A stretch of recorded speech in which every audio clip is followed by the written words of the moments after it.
Assalamualaikum warahmatullahi wabarakatuh. Sahabat yang dirahmati Allah, Alhamdulillah hari ini Allah masih memberi kita kesempatan untuk bertemu guna mengumpulkan bekal buat kehidupan di akhirat nanti dalam keadaan sehat. Semoga Allah tetap mencurahkan nikmat iman dan Islam kita. Amin ya rabbal alamin.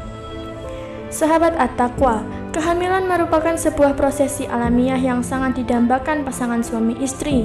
Kehamilan juga merupakan fase yang harus dilalui untuk menghadirkan anak di dalam keluarga. Tujuan utama dari kehamilan adalah untuk melahirkan generasi penerus yang soleh dan solehah, yang berguna bagi agama dan orang-orang di sekitarnya. Selain nutrisi dan perhatian, doa yang baik juga penting dibacakan untuk mencapai tujuan mulia tersebut. Bahkan selama proses kehamilan, banyak ibu hamil yang membaca surat Yusuf dan surat Maryam karena begitu banyak keutamaan dari kedua surat tersebut. Lebih jelas dan detail dari keutamaannya bisa Anda lihat di video sebelumnya. Untuk mempersiapkan persalinan, biasanya ibu-ibu masa kini akan rajin olahraga atau yoga supaya dapat melahirkan tepat waktu dan lancar.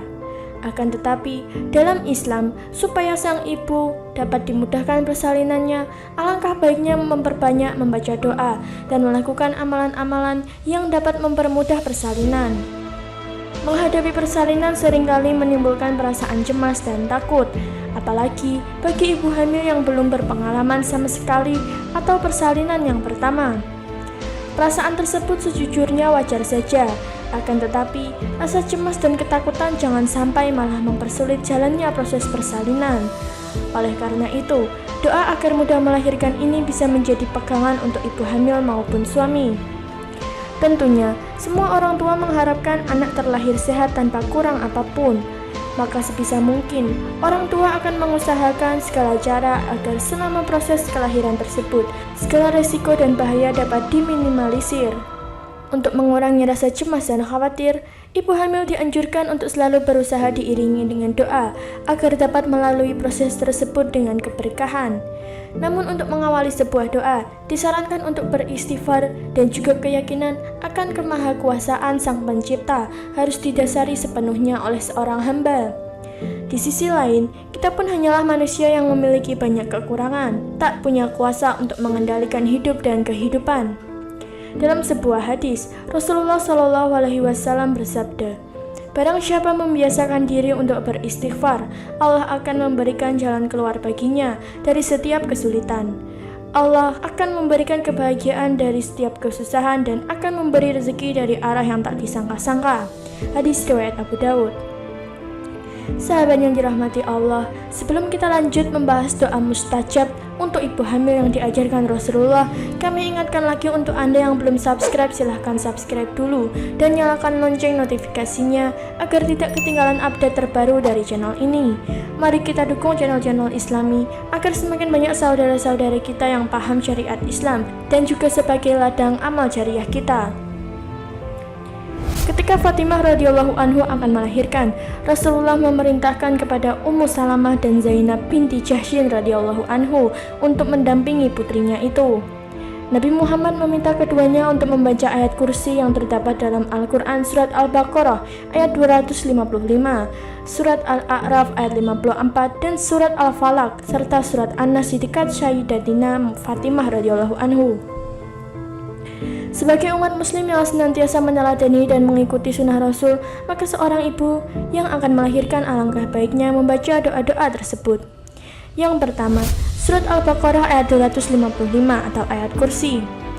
Ayat kursi merupakan doa atau zikir utama yang dianjurkan dibaca secara rutin, yaitu sebelum tidur, setiap pagi dan petang, serta usai sholat fardu. Salah satu keutamaan ayat kursi adalah sebagai benteng yang melindungi dari bunda dan si kecil. Allahu la ilaha illa huwal hayyul qayyum la ta'khuduhu sinatun wa la naum lahu ma fis samawati wa ma fil ard man dal ladzi yashfa'u indahu illa bi idzni ya'lamu ma baina aydihim wa ma khalfahum wa la yuhituna bi syai'in min ilmihi illa bima syaa wasi'a kursiyyuhus samawati wal ard wa la ya'uduhu hifdhuhuma wa huwal aliyyul azim. Allah Tidak ada Tuhan yang berhak disembah melainkan Dia, yang hidup kekal lagi terus-menerus mengurus makhluknya, tidak mengantuk dan tidak tidur. Kepunyaannya apa yang ada di langit dan di bumi. Tiada yang dapat memberi syafaat di sisi Allah tanpa izinnya. Allah mengetahui apa-apa yang dihadapkan mereka dan di belakang mereka. Dan mereka tidak mengetahui apa-apa dari ilmu Allah, melainkan apa yang dikehendakinya. Kursi Allah meliputi langit dan bumi, dan Allah tidak merasa berat memelihara keduanya, dan Allah Maha Tinggi lagi Maha Besar. Lalu yang kedua, surat Al-A'raf ayat 54.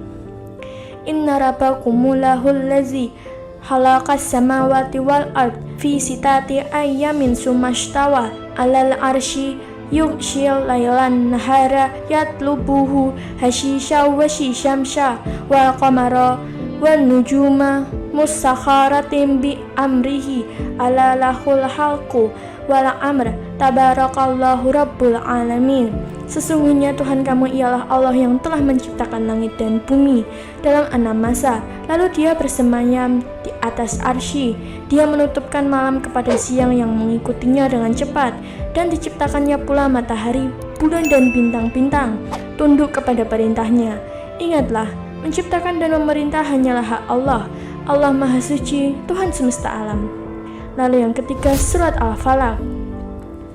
Qul a'udzu birabbil falaq min syarri ma khalaq wa min syarri ghasiqin idza waqab wa min syarri naffasati fil 'uqad wa min syarri hasidin idza hasad.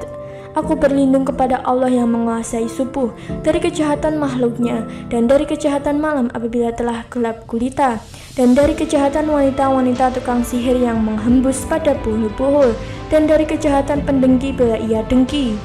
Lalu yang keempat, surat An-Nas. Qul a'udzu birabbin nas, malikin nas, ilahin nas, min syarril waswasil khannas, alladzi yuwaswisu fi sudurin nas, minal jinnati wan nas.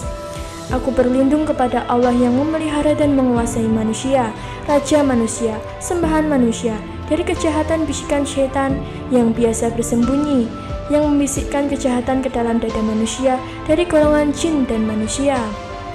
Dalam sebuah hadis diriwayatkan oleh Fatimah radhiyallahu anhu, yang kemudian disebutkan Imam An-Nawawi dalam Al-Azkar. Dalam karyanya itu, Imam An-Nawawi menganjurkan orang di sekitar ibu hamil, terutama suami, menjelang persalinan untuk membaca doa di saat genting.